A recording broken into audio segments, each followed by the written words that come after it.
शिक्षा मंत्री को इस्तीफा दे देना चाहिए। नैतिकता के आधार पर या तो मोदी सरकार को शिक्षा मंत्री से रिजाइन कर देना। इसी शिक्षा मंत्री ने कहा कि कोई गड़बड़ी नहीं है इनिशियल लेवल पर। कल शिक्षा मंत्री ने कहा रिफॉर्म कमेटी बनाया।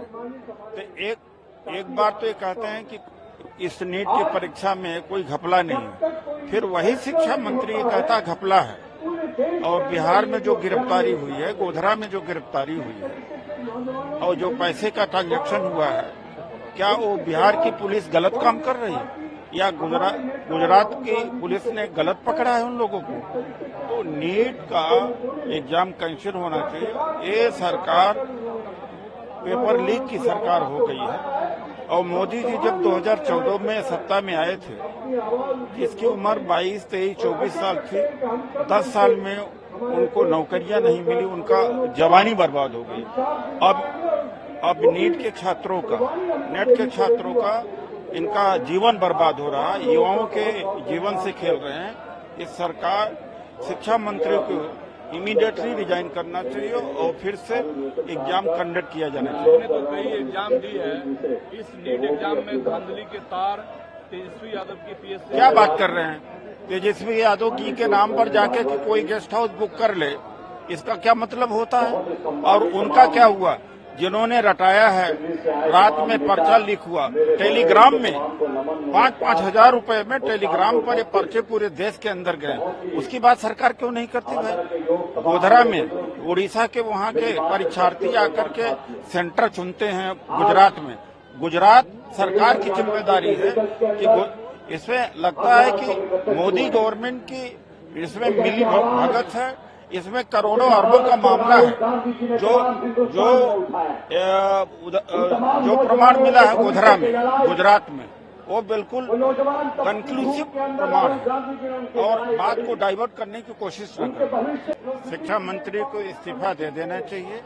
नैतिकता के आधार पर या तो मोदी सरकार को शिक्षा मंत्री से रिजाइन कर देना। इसी शिक्षा मंत्री ने कहा कि कोई गड़बड़ी नहीं है इनिशियल लेवल पर। कल शिक्षा मंत्री ने कहा रिफॉर्म कमेटी बनाया। तो एक बार तो ये कहते हैं कि इस नीट की परीक्षा में कोई घपला नहीं है, फिर वही शिक्षा मंत्री ये कहता घपला है। और बिहार में जो गिरफ्तारी हुई है, गोधरा में जो गिरफ्तारी हुई है और जो पैसे का ट्रांजैक्शन हुआ है, क्या वो बिहार की पुलिस गलत काम कर रही है या गुजरात की पुलिस ने गलत पकड़ा है उन लोगों को? तो नीट का एग्जाम कैंसिल होना चाहिए। ये सरकार पेपर लीक की सरकार हो गई है। और मोदी जी जब 2014 में सत्ता में आए थे, जिसकी उम्र 22, 23, 24 साल थी, 10 साल में उनको नौकरियां नहीं मिली, उनका जवानी बर्बाद हो गई। अब नीट के छात्रों का इनका जीवन बर्बाद हो रहा है, युवाओं के जीवन से खेल रहे हैं। इस सरकार शिक्षा मंत्री को इमीडिएटली रिजाइन करना चाहिए और फिर से एग्जाम कंडक्ट किया जाना चाहिए। हमने तो कई एग्जाम दी है, इस नीट एग्जाम में धांधली के तार तेजस्वी यादव की पीएससी। क्या बात कर रहे हैं? तेजस्वी यादव की के नाम पर जाके कि कोई गेस्ट हाउस बुक कर ले, इसका क्या मतलब होता है? और उनका क्या हुआ? जिन्होंने रटाया है, रात में पर्चा लीक हुआ टेलीग्राम में, 5-5 हजार रुपए में टेलीग्राम पर ये पर्चे पूरे देश के अंदर गए। उसकी बात सरकार क्यों नहीं करती भाई? गोधरा में उड़ीसा के वहाँ के परीक्षार्थी आकर के सेंटर चुनते हैं गुजरात में। गुजरात सरकार की जिम्मेदारी है कि इसमें लगता है कि मोदी गवर्नमेंट की इसमें मिली भगत है। इसमें करोड़ों अरबों का मामला है।